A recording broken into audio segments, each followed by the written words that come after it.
You've gained weight. Now that to you is a disaster. So you make a conscious effort to slim down. Or you may have suffered a sudden loss in weight, and that could be due to severe stress or a medical condition that could seriously harm your health.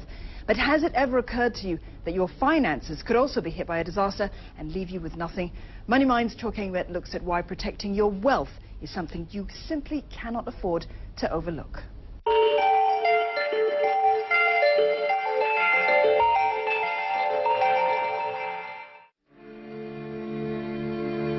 The weighing machine tells you that you've gained 20 kilograms in just 1 month.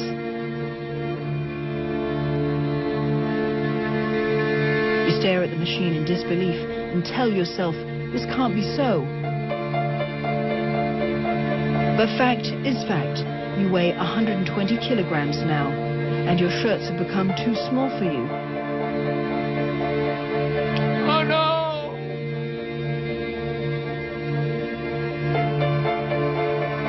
You sink onto the couch in despair over your weighty future. Weighty disasters aside, do you realize that your finances could also be hit by a disaster as well?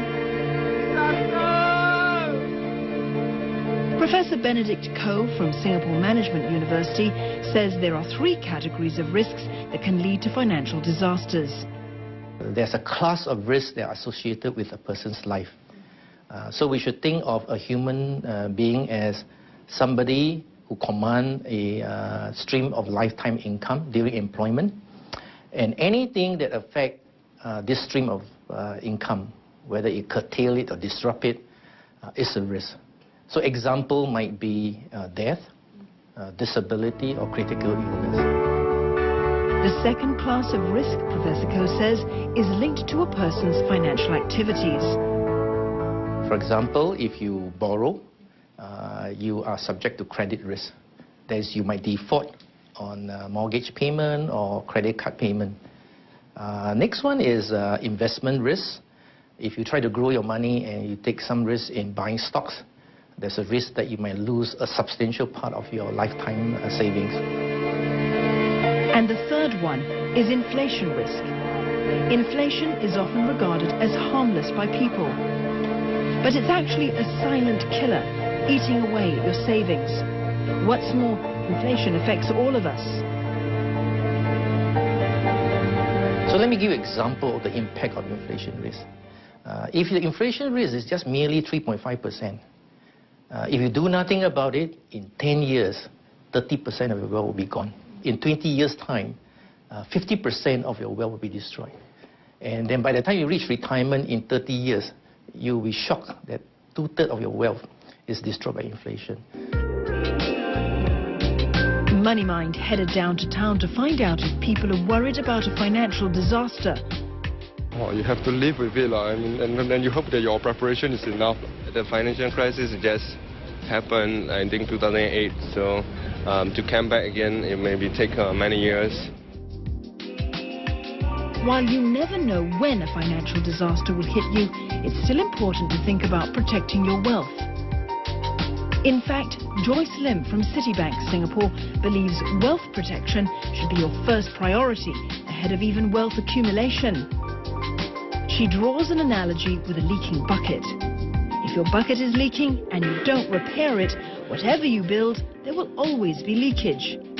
Your bucket will never be full. The best way is to really plan. So how do we plan? Number one would be to determine the financial impact of such a disaster on anyone, right? Then look at what the person already have, then determine the gap itself. If there's really a gap, then what we then have to do is to find a solution to fund the gap. And the last part is to have a constant review of this particular plan that we've put in place. There are 3 strategies you can implement in your wealth protection plan. Eliminate risk, hedge it, or mitigate the risk. So let me give you a few examples of this. The first one on the eliminating. Now, for example, credit card rollover can bankrupt a person. That risk can be totally eliminated. For example, if you set up a gyro system to pay your credit card bills, that you will never get to roll over your credit.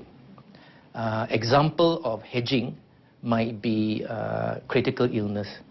While you cannot avoid critical illness, but the cost of having to go for very costly medical treatment can be transferred to an insurance company. So you hedge by buying a health insurance policy. Third one is, say, investment risk, where nobody is going to take the risk. You cannot eliminate it, and therefore you mitigate it by diversification.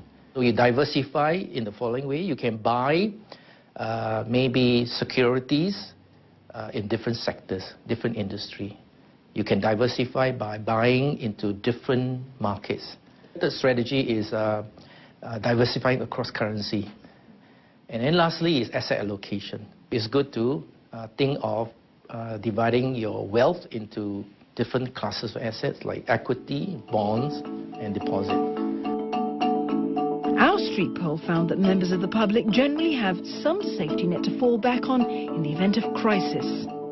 I save regularly and I try to do some safe investments like bonds and those kind of things. Yeah, that's the maximum I have. I have like buy insurance, like saving plans, which like give us protection. But some would also like to know more about how they can protect their wealth. Wealth protection starts from young. For somebody who is young, relatively the existing wealth will be smaller than what the potential it will be, but the potential is huge. It is actually very good for somebody young to start on an asset protection plan. Why is that so? Because when you do that, basically what you have done is that you put a ring fence around the effort of building wealth, so that if any unexpected event were to happen, you will not get your wealth all wiped off. And as you progress through different life stages, your priorities will change. Wealth protection is set to get more complex as your wealth grows and you accumulate more assets. This is especially so if you invest overseas in different markets and currencies. However, the 5 basic steps of wealth protection remain the same.